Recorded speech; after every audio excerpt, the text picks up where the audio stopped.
안녕하세요. 국제결혼 중개인 국제결혼자라기입니다. 얼마 전에 전화통화한 이야기를 해보려고 합니다. 얼마 전에 어느 분께서 베트남 여성들은 장애가 있는 남성을 좋아하는지 물어보셨습니다. 여러분은 어떻게 생각을 하시나요? 국제결혼하는 베트남 여성들은 장애가 있는 남성을 좋아할까요? 좋아한다고 생각한다면 이유는 무엇인가요?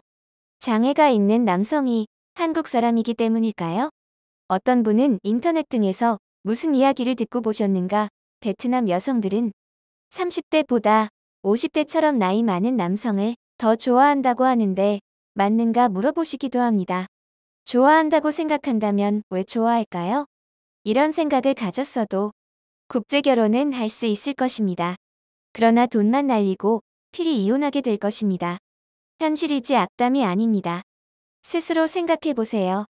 국제결혼하는 우리나라 남성들의 경쟁 상대는 본인 옆에 있는 우리나라 남성들입니다.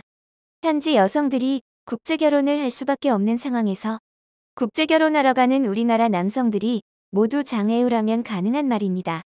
국제결혼하러 가는 우리나라 남성들이 모두 50대라면 가능한 일입니다. 현실은 장애가 없는 남성들도 국제결혼을 하러 많이 간다는 것입니다. 현실은 30대, 40대도 국제결혼하러 많이 간다는 것입니다. 여러분이 현지 여성이라면 어떤 생각을 하실까요? 여러분이 잘못된 생각을 가져도 국제결혼은 할 수 있을 것입니다. 그러나 필히 파혼이나 이혼을 하게 될 것입니다. 이유는 첫 번째로 악덕 중개인을 만날 것이고 두 번째는 다른 생각을 가진 여성을 배우자로 만날 것이기 때문입니다.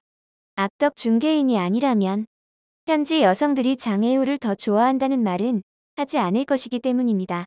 그렇다고 장애우나 나이가 많은 남성들이 국제결혼을 못하는 것은 아닙니다. 문제는 잘못된 생각이 나쁜 중개인과 잘못된 생각을 가진 여성을 만나게 할 것이고 결혼할 여성에 대해 잘못된 판단을 하게 하여 본인의 결혼 생활을 힘들게 만들거나 파혼이나 이혼을 하게 만들 것이라는 것입니다. 이렇게 말씀을 드리면 많은 남성들이 현실을 받아들이기보다 순진한 여성을 만나면 된다고 생각합니다. 여러 번 강조했지만 국제결혼에서 순진한 여성은 없고 순진한 여성으로 해결이 되는 일도 아닙니다. 설령 있다고 해도 그 많은 남성들이 순진한 여성을 찾았는데 아직 남아있을까요? 이런 생각이 악덕 중개인을 만나게 만드는 것입니다. 앞에서도 말씀을 드렸지만 남성들은 현지에 대해서 알고 현실을 바로 보며 합리적으로 판단을 해야 본인과 함께할 여성을 배우자로 만날 수 있는 것입니다. 이런 글을 쓰면 어떤 분은 제가 국제결혼 중개를 쉽고 편하게 하기 위해서 이런 글을 쓴다고 말하기도 합니다. 생각을 깊게 하시기 바랍니다. 국제결혼 중개인은 돈을 벌기 위해 중개를 하는 사람입니다. 정직한 중개인과 악덕 중개인 중에 누가 돈을 더 많이 벌까요? 돈만 벌 생각이라면 이런 글을 쓰면 안 됩니다. 돈을 벌 생각만 한다면 현지 여성들은 다 순진하다고 말하고 남성이 장애를 가져도 좋아한다 말하고 자녀가 있어도 좋아한다 말하고 나이가 많아도 좋아한다고 말하는 것이 계약하고 성사시키기는 더 쉽다는 것입니다.